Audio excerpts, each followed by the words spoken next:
Конечно, великолепно прошла прямая линия. Я сейчас не про нашего президента. А про чьего? А ты что, не знаешь? Параллельно с прямой линией президента проходила прямая линия Оланда. Она была час с чем-то, после чего люди вышли на улицу, пытаясь там снести всех к чертовой матери. Но вот очень яркая прямая линия с президентом Литвы Далия Грибинаускас. Сейчас, подождите, я вам должен прочитать этот перевод. Дайте мне, пожалуйста, еще один микрофончик. Итак, я вам сейчас буду читать подстрочник, чтобы вы понимали, о чем идет речь. При этом я не могу гарантировать точность перевода, но говорят, что это так. Итак, прямая линия с президентом Литвы. Вы упомянули тему гомофобии. Это горячая тема в Латвии. Наверняка знаете, что Эстония узаконила однополые браки. А какая ситуация в Литве по этому вопросу? В Литве нет большой дискуссии. По-моему, этой темы нет в списке актуальных вопросов. Но ведь были? Я думаю, что этот вопрос мы не согласовывали. Не хочу про это говорить. Думаю, что мы согласовывали конкретный вопрос. И не пытайтесь задержать меня на 40 минут. Если у вас больше нет вопросов, разговор закончен. Ну, может, еще один вопрос. Хорошо. Хорошо?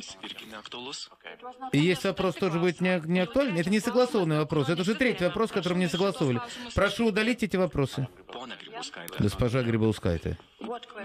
Какой вопрос? Могу ли я спросить, какой урок был извлечен из трагедии с рухнувшим магазином «Максима»? Нет, это не согласованный вопрос. Извините, но я не готов на них ответить. Поэтому думаю, что мы можем закончить разговор. Хорошо, но тогда последний вопрос. Хорошо. Хорошо, но только если вопрос заранее согласован. А если нет, тогда, извините меня, разговор продолжать невозможно. Я спрошу, но если вы не хотите, можете не отвечать. Я просил подписчиков Твиттера задать вам вопросы. Один из наших зрителей хотел бы узнать, кто у вас самый любимый баскетболист Литвы? Извините, нет, не могу закончить интервью вот таким вопросом. Если не хотите задать мне заранее согласованные вопросы, тогда можем закончить.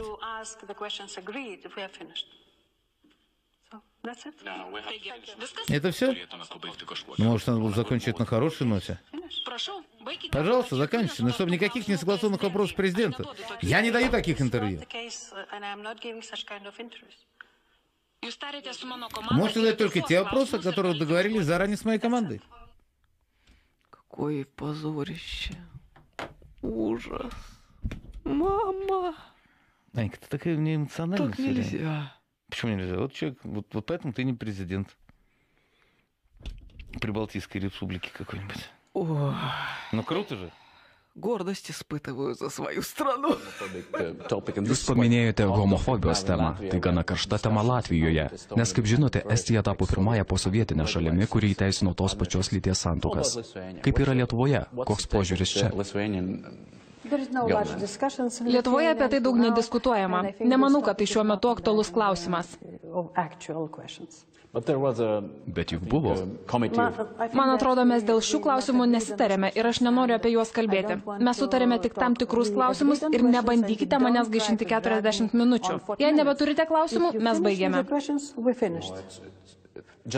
Tik dar vieną klausimą. Gerai. Gerai? Jei jis irgi neaktualus? Tai nesutarti klausimai. Jau trečias klausimas, dėl kurio nesitarėme. Prašau jūs šitos klausimus iškirpti. Pone Grybauskaite,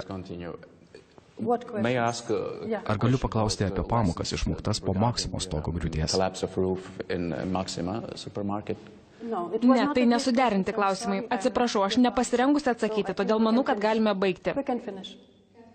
Gerai, paskutinis klausimas. Gerai, jei jis buvo sutartas. Jei ne, tada atsiprašau, tai neįmanoma. Aš paklausiu, jei jūs nenorėsite, nesakysite. Aš paprašiau žmonių Twitter'yje užduoti jums klausimą. Ir vienas mūsų žiūrovų norėtų sužinoti, kokie jūsų visų laikų mėgiamiausi Lietuvos krepšininkai.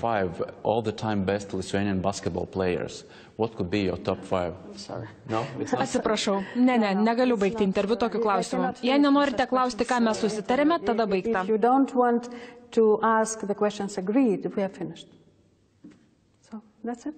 Taigi, viskas? Turėtume pabaigti kažkuo geru. Prašau, baikite, bet jokių nesutartų klausimų prezidentei. Aš neduodu tokių interviu. Jūs tarėte su mano komanda ir tik tuos klausimus ir galite užduoti.